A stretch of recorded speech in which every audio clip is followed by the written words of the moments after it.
Nommez-moi, citez-moi un seul pays dans le monde que la Banque mondiale et le Fonds monétaire international ont sauvé de la misère, ont développé. Quel pays?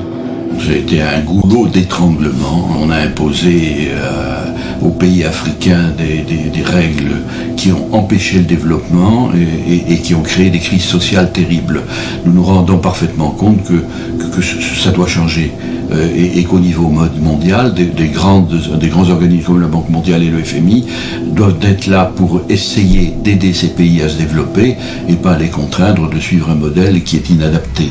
Quand on vous dit que pratiquement la moitié des Africains vivent avec l'équivalent de moins d'$1 par jour, après plus de 25 ans de programme d'enrichissement structurel, ça vous montre à quel degré ces institutions ont mené le continent africain au bord du gouffre. Le programme d'enrichissement structurel. Oh, ok, c'est un grand désastre.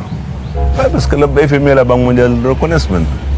Ils ont fait des dégâts énormes. Mais ils sont été logiques avec eux-mêmes. Ils étaient là pourquoi? Pour mettre le pays en situation de rembourser la dette extérieure. Parce que la dette extérieure, elle est publique. Pour la rembourser, il faut beaucoup exporter pour avoir les devises qui vous permettent de rembourser la dette parce que vous l'avez contractée en devises. Donc, pour la rembourser en devises. Et aussi, ils ont fait de l'antisocial.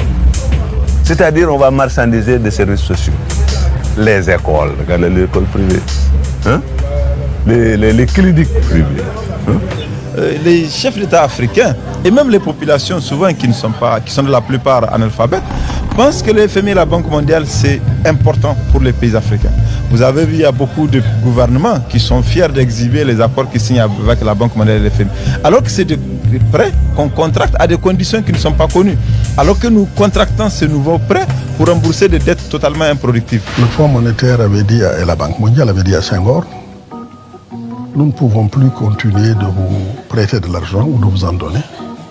Et nous n'accepterons plus non plus que les membres de nos conseils d'administration français, américains, etc. vous donnent ou vous prêtent de l'argent si vous ne revoyez pas vos politiques à l'interne. Senghor avait accepté ça. Il ne pouvait pas faire autrement. On a commencé donc à changer nos politiques. Politique agricole, politique industrielle, politique de santé, politique d'éducation, pour nous conformer aux lettres de politique de développement suggérées ou même imposées par la Banque et le Fonds monétaire. La Banque mondiale et le Fonds monétaire sont venus nous dire ce que Senghor a fait, c'était bien, mais ce n'est pas suffisant. Il faut maintenant que vous ayez de véritables politiques d'ajustement structurel qui rendaient les conditionnalités encore plus rigoureuses que celles qui avaient été imposées pour le programme de redressement économique et financier. Nous disons par exemple que il n'était pas normal que l'essentiel des ressources financières tirées des impôts soit consacré pour payer des fonctionnaires. Et qu'il fallait au contraire réduire la masse salariale. Ceux qui touchent la masse salariale la plus importante, c'est les forces de l'ordre, l'armée, la police, la gendarmerie. Vous ne pourrez convaincre aucun chef d'État de réduire ça. Donc après ça, viennent ensuite les enseignants, instituteurs, professeurs. Si vous nous dites de ne plus recruter des instituteurs et des professeurs, vous allez à l'encontre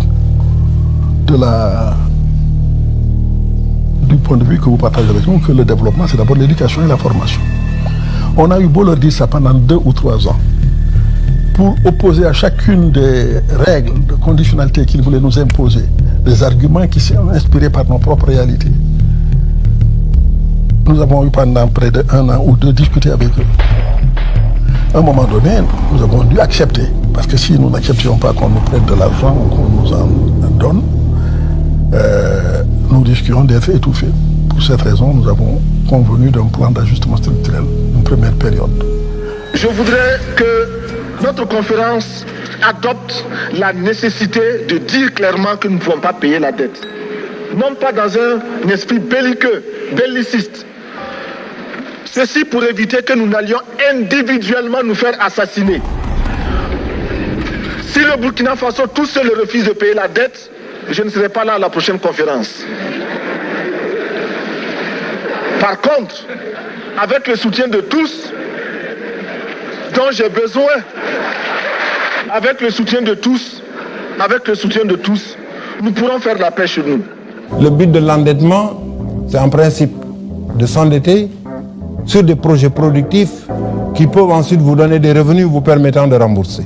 Mais tous les projets que nous financions n'étaient pas des projets productifs, parce qu'il fallait aussi, il y avait des dépenses de souveraineté, il y avait des dépenses concernant l'éducation, concernant la santé, qui ne permettent pas d'avoir tout de suite des revenus. Nous n'avions plus qu'une chose à faire, payer les dettes et ne plus assurer des investissements pour faire avancer nos pays. Il y a même des pays qui ensuite ne pouvaient plus payer les dettes parce que s'ils payaient les dettes, ils ne pouvaient plus assurer le fonctionnement normal de l'État. Les conditions dans lesquelles on a contracté les dettes n'étaient pas des conditions acceptables pour l'Afrique. C'est de considérer que la dette n'a servi qu'à amplifier le processus de pauvreté et de pauvreté dans nos pays. C'est de considérer que si on continue à payer, on ne peut pas espérer financer le développement ou le progrès de nos sociétés. Le Niger est à lui seul l'exemple que la dette ne produit pas le progrès, ne produit pas le bonheur.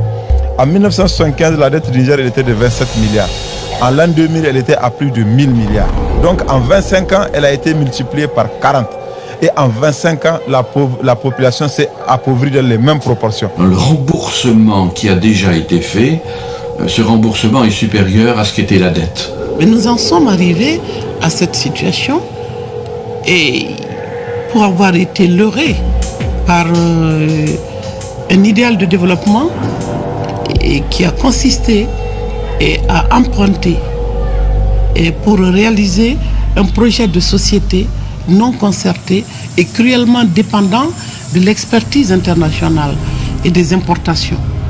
Donc les prêteurs et qui, dans le contexte des années 70, qui était une situation marquée par, disons, au niveau des banques, par une situation de surliquidité, qui devaient prêter, qui voulaient prêter, qui faisaient justement le tour des États et pour que nous puissions emprunter. Ce sont eux qui nous ont proposé des sources de financement, des bailleurs de fonds internes que l'on emploie chaque jour, comme s'il y avait des hommes dont le bâillement suffisait à créer le développement chez les autres. Donc on pouvait nous vendre à la fois les idées et les capitaux nécessaires, et avec des taux et d'usure sous prétexte que nous sommes des pays à risque. Donc quand on prête à des pays à risque, on peut se permettre de pratiquer des taux d'intérêt plus élevés. Mais il se trouve qu'au terme de plusieurs décennies de remboursement, même les pays en guerre remboursent. Donc le risque, même si le risque se vérifie, cela n'a pas empêché la plupart des pays de rembourser. Ce qui veut dire qu'en fait, on nous a volé tout simplement. Donc, il faut que les pays du Nord, nos partenaires, acceptent que, ensemble, nous mettions autour d'une table pour revoir ce problème de dette et accepter leur annulation ou leur rééchelonnement ou leur diminution. La dette ne peut pas être remboursée parce que, d'abord, si nous ne payons pas, nos bailleurs de fonds ne mourront pas. Soyons-en sûrs. Par contre, si nous payons, c'est nous qui allons mourir. Les institutions comme la Banque mondiale, le Fonds européen de développement ont dit non, nous ne pouvons pas le faire parce que nous, si nous annulons les dettes, nous n'avons plus de rentrée pour pouvoir financer les opérations futures. Le fait que les États qui sont censés être des entités souveraines soient endettés au point d'en perdre leur capacité de penser et de décider par eux-mêmes est surréaliste du point de vue de l'homme de la rue. Mais ce qu'il est davantage, c'est que par le truchement de l'État, il l'est lui-même, ainsi que ses enfants et ses petits-enfants, et sans en être informés. Qui ici ne souhaite pas que la dette soit purement et simplement effacée? Celui qui ne le souhaite pas, il peut sortir, prendre son avion et aller tout de suite à la Banque mondiale, payer.